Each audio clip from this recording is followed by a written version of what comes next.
Hello everyone, welcome back. कैसे हैं आप लोग? आशा करते हैं आप लोग बहुत अच्छे होंगे। डियर स्टूडेंट्स, आज के इस लेक्चर के साथ हम अप्लाइड मैथ फर्स्ट का 6 चैप्टर स्टार्ट करने चल रहे हैं, जिस चैप्टर का नाम है सम्मिश्र संख्याएं एवं डिमावर प्रमेय। डियर स्टूडेंट्स, ये चैप्टर आप लोगों के सिलेबस का बहुत ही ज़्यादा इंपॉर्टेंट चैप्टर है, क्योंकि इस चैप्टर में जो कंसेप्ट, जो टॉपिक आप लोग सीखेंगे, इन टॉपिक का यूज आगे चल के आप लोग अलग अलग चैप्टर्स में भी करते हैं। तो आइए डियर स्टूडेंट्स, फटाफट से आज के इस लेक्चर को स्टार्ट करते हैं। डियर स्टूडेंट्स, चूंकि ये लेक्चर इस चैप्टर का फर्स्ट लेक्चर है, इसलिए इस लेक्चर में इस चैप्टर के बेसिक कंसेप्ट्स के बारे में हम आपको बताएंगे। और आपको पता है कि अगर किसी चीज़ का बेस ही मजबूत ना हो तो इमारत कमज़ोर हो जाती है। हमारा कहने का मतलब ये है कि इस लेक्चर को कंप्लीट ज़रूर देखिएगा, क्योंकि इसमें बेसिक टर्म्स आपको सिखाए जाएंगे जो इस चैप्टर में यूज़ होने वाले हैं। आइए समझाते हैं सम्मिश्र संख्याएं एवं डिमावर प्रमेय। सबसे पहले हम लोग ये जानेंगे कि सम्मिश्र संख्याएं अर्थात कॉम्प्लेक्स नंबर्स होते क्या हैं। अब कॉम्प्लेक्स नंबर्स को समझने से पहले हमें वास्तविक संख्याओं के बारे में थोड़ी जानकारी होनी चाहिए और काल्पनिक संख्याओं के बारे में थोड़ी सी जानकारी होनी चाहिए। मैं आपके साथ डिस्कस करता हूँ।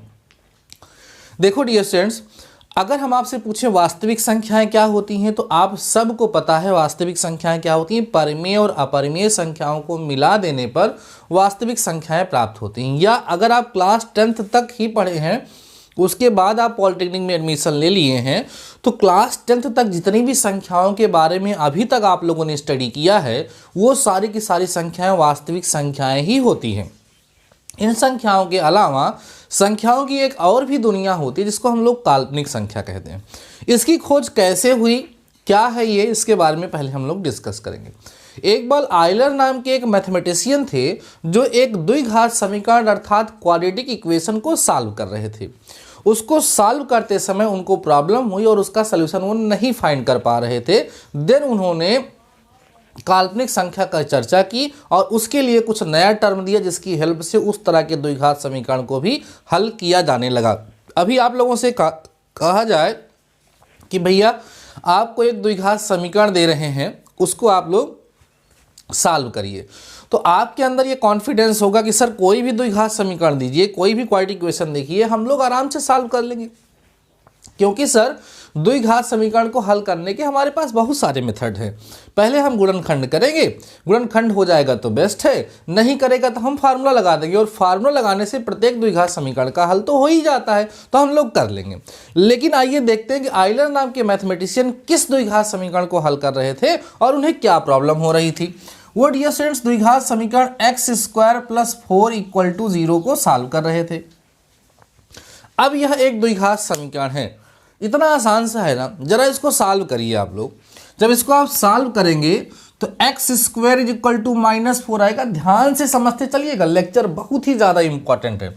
तो दिस इंप्लाइज दैट x √−4 आएगा डियर स्टूडेंट्स। अब देखो, -4 का स्क्वायर रूट क्या होता है ये आप नहीं बता सकते, कुछ बच्चे बोलेंगे।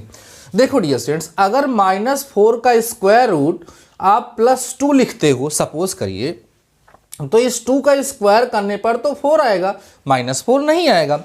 अगर इस -4 का स्क्वायर रूट आप -2 लिखते हैं तो -2 का स्क्वायर करने पर भी +4 आएगा, -4 नहीं आएगा। इसका मतलब यह है कि अंडर रूट जो -4 है, इसका स्क्वायर रूट ना तो 2 है ना तो -2 है। प्रॉब्लम क्रिएट हुई, इसका स्क्वायर रूट नहीं निकल पा रहा है। तो उन्होंने सोचा इसके बारे में, कहा कि भैया अगर रूट के अंदर निगेटिव नंबर आ जाएगा तो उस केस में इसका स्क्वायर रूट रियल होगा ही नहीं, इसका कोई रियल नंबर रिजल्ट आएगा ही नहीं। तो उन्होंने सोचा कि भाई इसका मतलब ये थोड़ी ना है कि इस तरह के समीकरण को हम हल ही नहीं कर सकते हैं। तो उसको हल करने के लिए एक नया आइडिया उन्होंने दिया। देखिए कैसे, उन्होंने कहा कि इसको हम x √4 अलग लिखेंगे, इनटू में √-1 अलग लिख देंगे। ध्यान दीजिए डियर स्टूडेंट्स, ऐसा लिख सकते हैं। और फिर उन्होंने कहा कि जैसा कि हम जानते हैं कि इसका स्क्वायर रूट निकालेंगे तो +-2 आ जाएगा, और इसको उन्होंने डियर स्टूडेंट्स आयोटा नाम दे दिया, तो आंसर आ गया +-2 आयोटा। देखिए ध्यान से, यहाँ लिखेंगे वेयर √-1 = i से डिनोट किया था।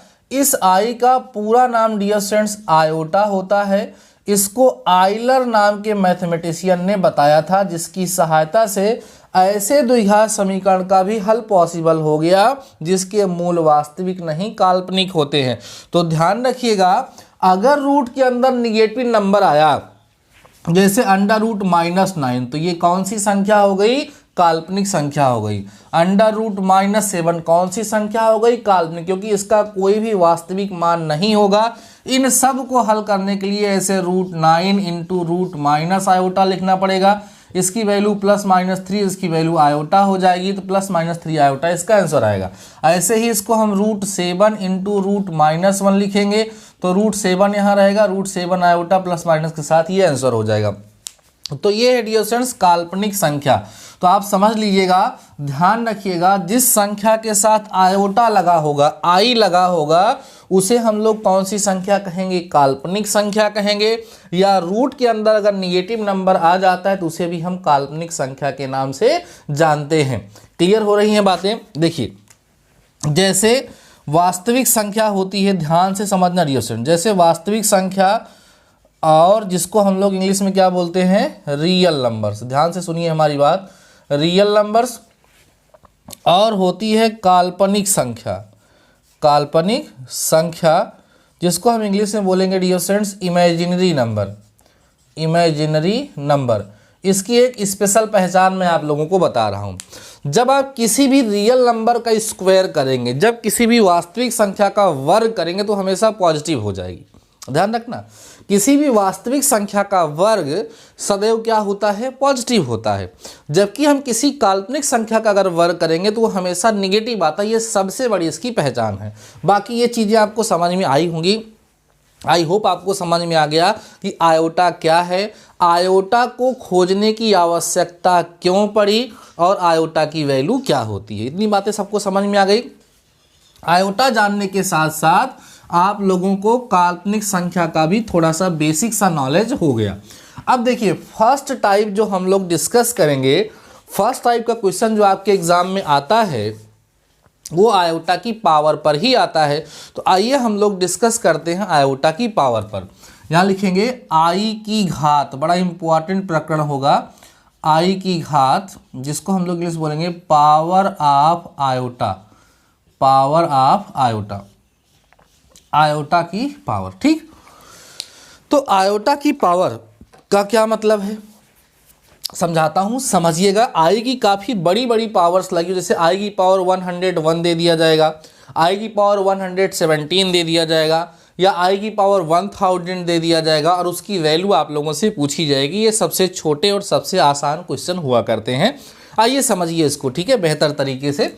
देखो, आपको पता है कि आई जो होता है उसकी वैल्यू √-1 होती है। ये हमने अभी अभी आपको सिखाया है।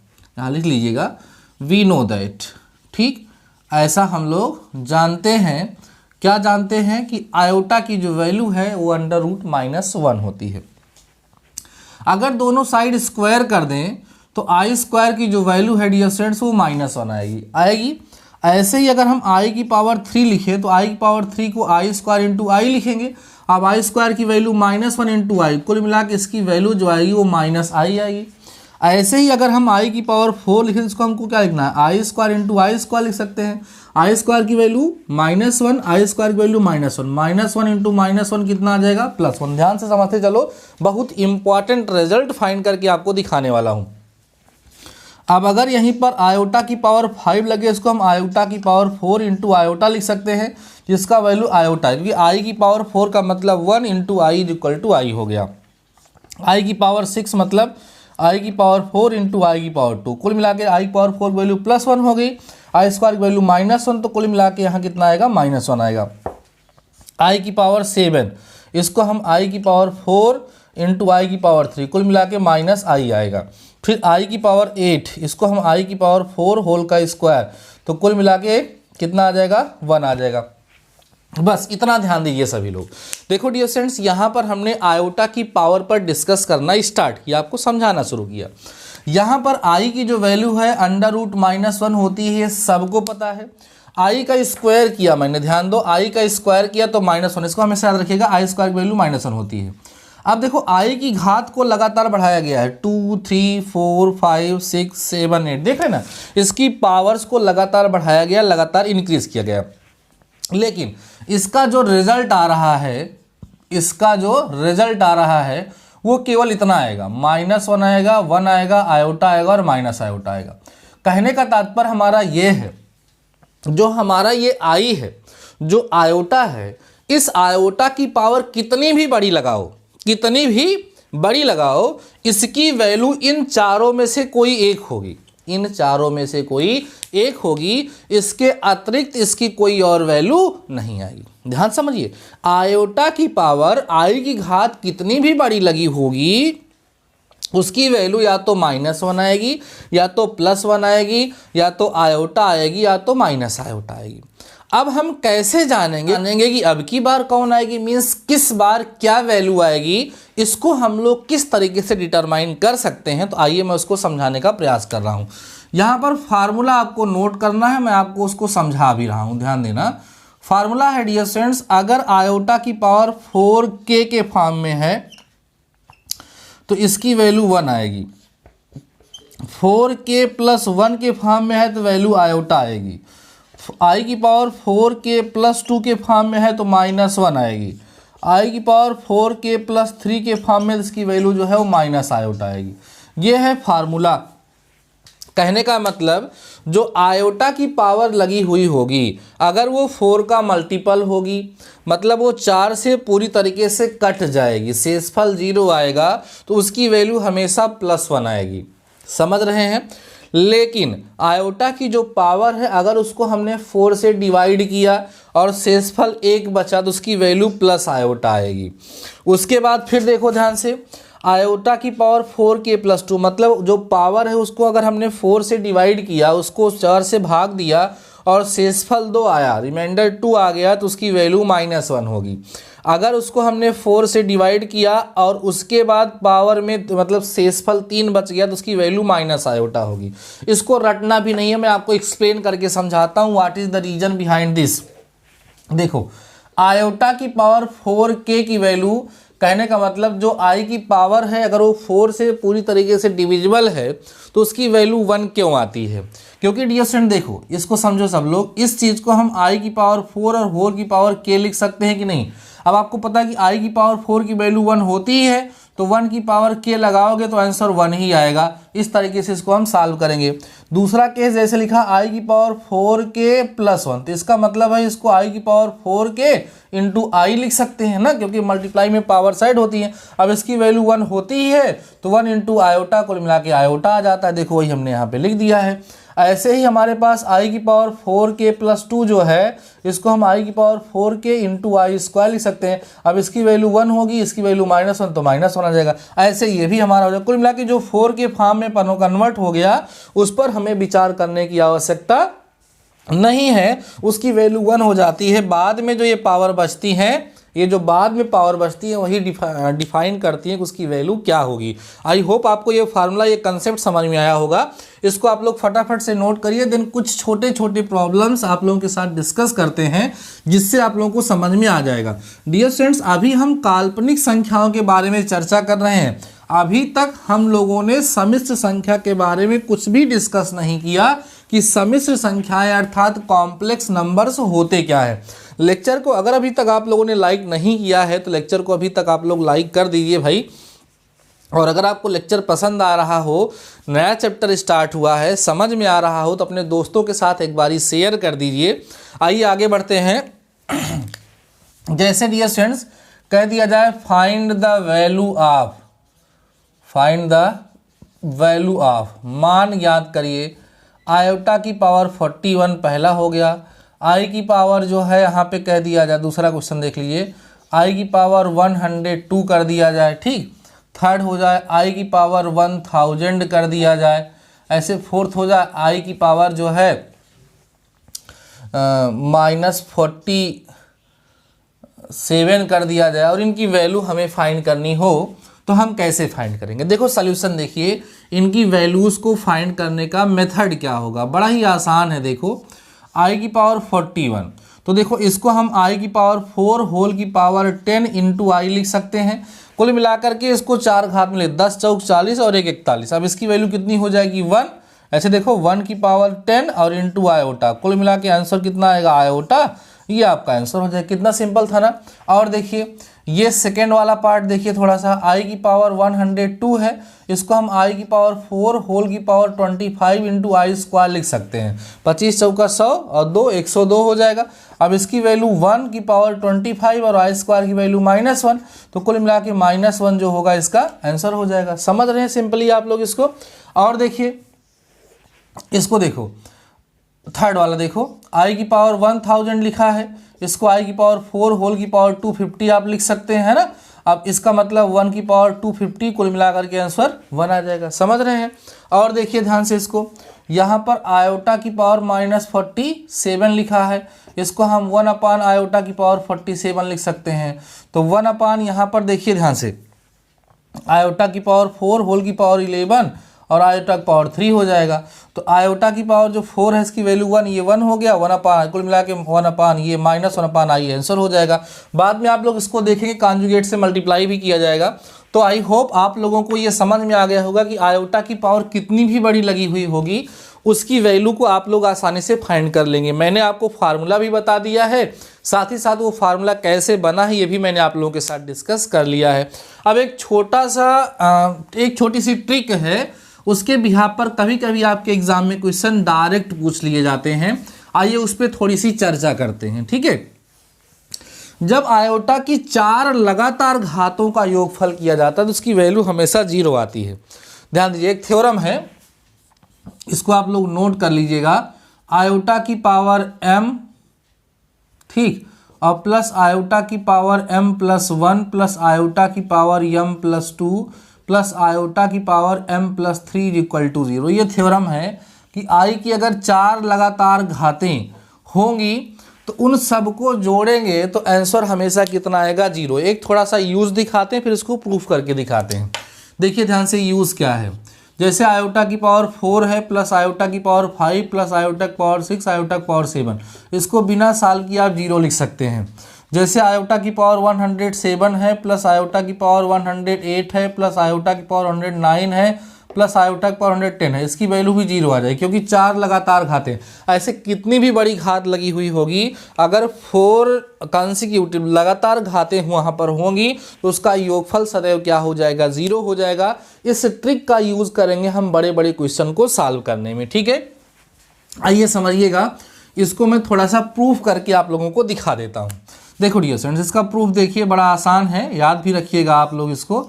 लेफ्ट हैंड साइड ले लीजिए, आयोटा की पावर m प्लस आयोटा की पावर m+1 प्लस आयोटा की पावर m+2। अब देखो इसको आयोटा की पावर m+3 भी है ना, आयोटा की पावर m+3, और इसको हम आयोटा की power m into iota plus इसको आयोटा की power m into iota square plus iota की पावर m इंटू आयोटा की पावर 3 लिख सकते हैं। पूरे में आयोटा की पावर m कॉमन होगा, यहाँ 1 बचेगा प्लस आयोटा बचेगा प्लस आयोटा का स्क्वायर प्लस आयोटा की पावर 3 बचेगा। समझ आ रहा है।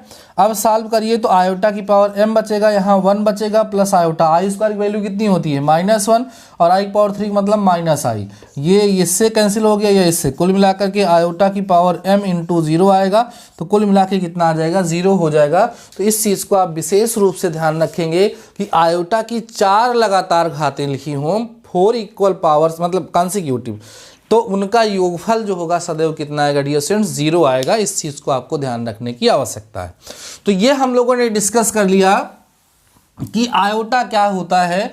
आयोटा को जानने के साथ साथ डियर स्टूडेंट्स हम लोगों ने ये समझ लिया कि वास्तविक संख्या क्या होती है और काल्पनिक संख्या क्या होती है। अब वास्तविक संख्या आप लोग जान लीजिए, अब कॉम्प्लेक्स संख्या, वास्तविक संख्या आप लोग जान लीजिए और काल्पनिक संख्या आप लोग जान लिए। अब हम लोग जानेंगे, अब हम लोग सीखेंगे सम्मिश्र संख्याएं क्या होती हैं। अगला टॉपिक हमारा ही जो चैप्टर है। तो ये समझते हैं कि सम्मिश्र संख्याएं किसे कहते हैं। सम्मिश्र संख्याएं, जिसको हम इंग्लिश में बोलेंगे कॉम्प्लेक्स नंबर्स, कॉम्प्लेक्स नंबर्स, ठीक। सम्मिश्र संख्या किसे कहते हैं, इसमें क्या चीज़ें होती हैं, कैसे होती हैं, वो सब चीज़ें हम लोग यहाँ पर धीरे धीरे करके डिस्कस करते चलेंगे और समझते चलेंगे, ठीक है।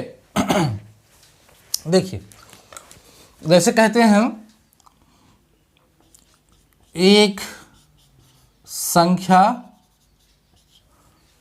ऐसे ना लिखिए, ऐसे लिखो, x प्लस आई वाई के रूप की कोई भी संख्या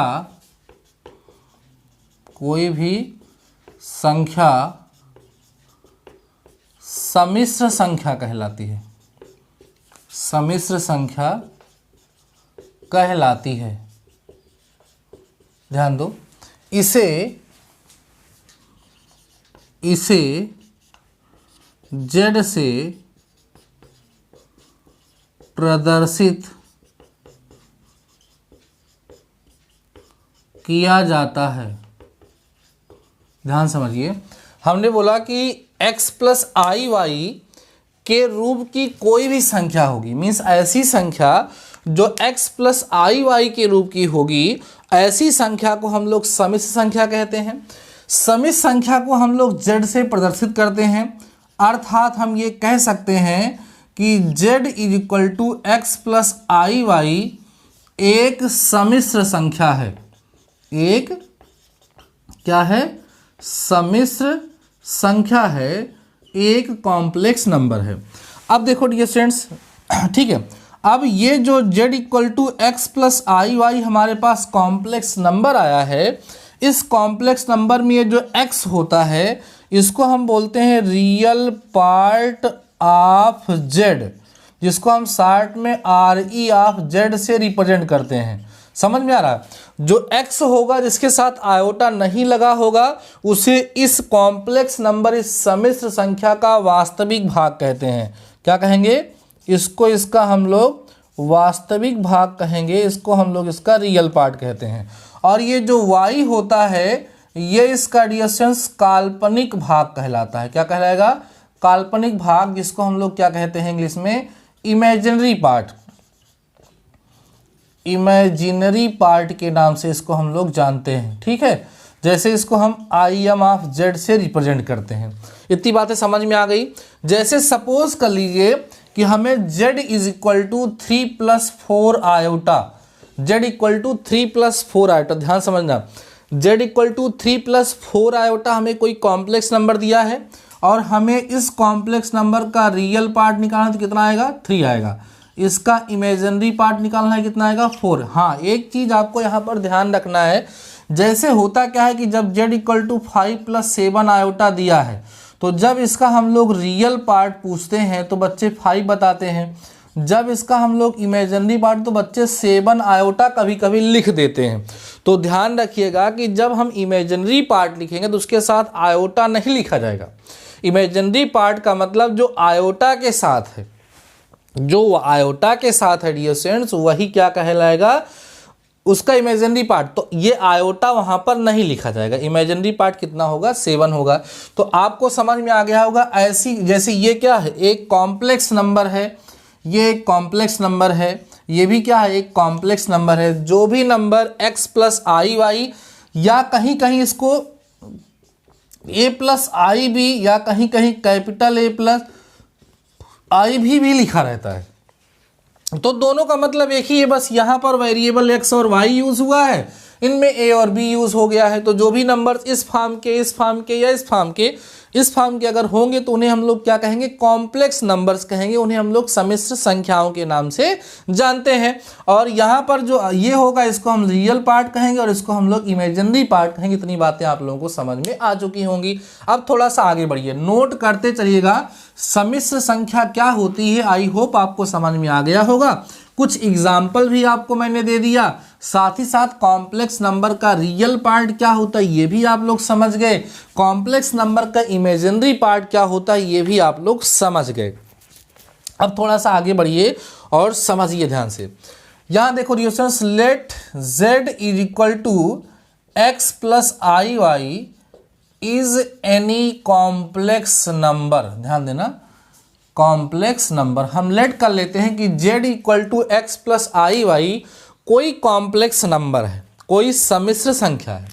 यहां बोलेंगे if real part of z is equal to 0, that means which implies that real part का मतलब x इक्वल टू 0 हो जाएगा। देन उस केस में z इक्वल टू ये 0 प्लस आई वाई होगा या z equal to iota y होगा। तो इस तरीके से हम लोग को जो कॉम्प्लेक्स नंबर मिलेगा इसको हम लोग प्योर इमेजिनरी कॉम्प्लेक्स नंबर करेंगे, प्योर इमेजिनरी कॉम्प्लेक्स नंबर बोलेंगे। शुद्ध काल्पनिक सम्मिश्र संख्या के नाम से जानते हैं। कहने का मतलब अगर हमारे किसी कॉम्प्लेक्स नंबर का रियल पार्ट 0 हो जाए तो उसका केवल इमेजिनरी पार्ट बचता है। तो वो जो कॉम्प्लेक्स नंबर उस सिचुएशन में फाइंड होता है उस कॉम्प्लेक्स नंबर को हम शुद्ध क्या बोलेंगे, शुद्ध काल्पनिक सम्मिश्र संख्या, प्योर इमेजिनरी कॉम्प्लेक्स नंबर। अब ऐसे भी हो सकता है अगेन, फिर देखो हो सकता है इमेजिनरी पार्ट भी हो जाए। Again if imaginary part of z equal to 0 this implies that y equal to 0, then इस केस में क्या होगा, z की जो वैल्यू होगी वो x प्लस आयोटा 0 मतलब z इक्वल टू x आ जाएगा। और इस सिचुएशन में जो हमें प्राप्त होगा इसको हम लोग प्योर रियल कॉम्प्लेक्स नंबर बोलेंगे, शुद्ध वास्तविक सम्मिश्र संख्या, इसको हम लोग डियर स्टूडेंट्स बोलेंगे। ये कंसेप्ट भी आई होप आप लोगों को समझ में आ गया होगा कि ये कंसेप्ट क्या है। अब धीरे धीरे करके हम लोगों को इसमें आगे बढ़ना है। कॉम्प्लेक्स नंबर्स में बहुत सारे कॉम्प्लेक्स नंबर की बहुत सारी प्रॉपर्टीज़ हैं, जैसे कॉम्प्लेक्स नंबर्स को ऐड कैसे करते हैं, कॉम्प्लेक्स नंबर्स को सब्ट्रैक्ट कैसे करते हैं, कॉम्प्लेक्स नंबर को मल्टीप्लाई कैसे करते हैं, कॉम्प्लेक्स नंबर्स को डिवाइड कैसे करते हैं। ऐसे तमाम प्रकार की प्रॉपर्टीज कॉम्प्लेक्स नंबर्स में हैं जिन्हें हमें स्लोली धीरे धीरे करके सारे टॉपिक्स को समझना है। ठीक है, उसको हम लोग आपस में समझते चलेंगे और करते चलेंगे। अभी एक छोटा सा टॉपिक मैं आपको और समझाऊंगा, या जान दीजिए आज के इस लेक्चर को ज़्यादा लेंदी नहीं करते हैं क्योंकि ये फर्स्ट लेक्चर है हमारा इस चैप्टर का और इस लेक्चर में हम इस चैप्टर की नींव रख रहे हैं। आज के इस लेक्चर में मैंने आपको समझाने का प्रयास किया काल्पनिक संख्या क्या होती है, आयोटा क्या होता है, आयोटा की वैल्यू को कैसे फाइंड करा जाता है, ये हमने आपके साथ डिस्कस किया। साथ ही साथ आज के इसी लेक्चर में मैंने आप लोगों को समझाया कि कॉम्प्लेक्स नंबर अर्थात सम्मिश्र संख्या क्या होती है और उसका रियल पार्ट क्या होता है, उसका इमेजिनरी पार्ट क्या होता है, और अगर किसी कॉम्प्लेक्स नंबर का रियल पार्ट इक्वल हो गया तो वो क्या होगा, अगर उसका इमेजिनरी पार्ट 0 हो गया तो क्या होगा। ये सब चीज़ें हम लोगों ने आज के इस लेक्चर में डिस्कस की है। आप सभी लोग नोट्स में इतने सारे टॉपिक्स को प्रिपेयर कर लीजिए, इनसे सारे टॉपिक को लिख लीजिए जिससे आने वाला नेक्स्ट लेक्चर आपको ज़्यादा बेहतर तरीके से समझ में आए और आपको किसी प्रकार की कोई समस्या ना हो। डियर स्टूडेंट्स, अगर इस लेक्चर में जितने भी कंसेप्ट मैंने आपको बताए हैं वो सब कुछ समझ में आया तो कमेंट सेक्शन में ज़रूर बताइएगा। और अगर आप लोगों को कहीं पर भी किसी प्रकार की थोड़ी सी भी समस्या हुई है तो मुझे कमेंट सेक्शन में ज़रूर बता देना, जिससे मैं नेक्स्ट लेक्चर में उसको ज़रूर से ज़रूर कवर करूँगा। अगली चीज़ डियर स्टूडेंट्स ये है कि अगर अभी तक आप लोगों ने अपना टेलीग्राम चैनल नहीं ज्वाइन किया है तो टेलीग्राम ऐप आप यूज़ करते होंगे तो ठीक है, नहीं यूज़ करते हैं तो यूज़ करिए। उसमें आप सर्च करिएगा डीडी मैथमेटिकल सॉल्यूशन, आपको अपना टेलीग्राम चैनल मिल जाएगा, उसको ज्वाइन कर लीजिए। उसमें कोई पीडीएफ वगैरह सेंड करनी हो या कोई इन्फॉर्मेशन देनी हो तो उसकी हेल्प से मैं आप लोगों को प्रोवाइड कराता रहता हूँ। बाकी डियर स्टूडेंट्स आज के इस लेक्चर में बस इतना ही, मिलते हैं नेक्स्ट लेक्चर के साथ नेक्स्ट टॉपिक के साथ। तब तक के लिए शानदार रहिए और पढ़ते रहिए।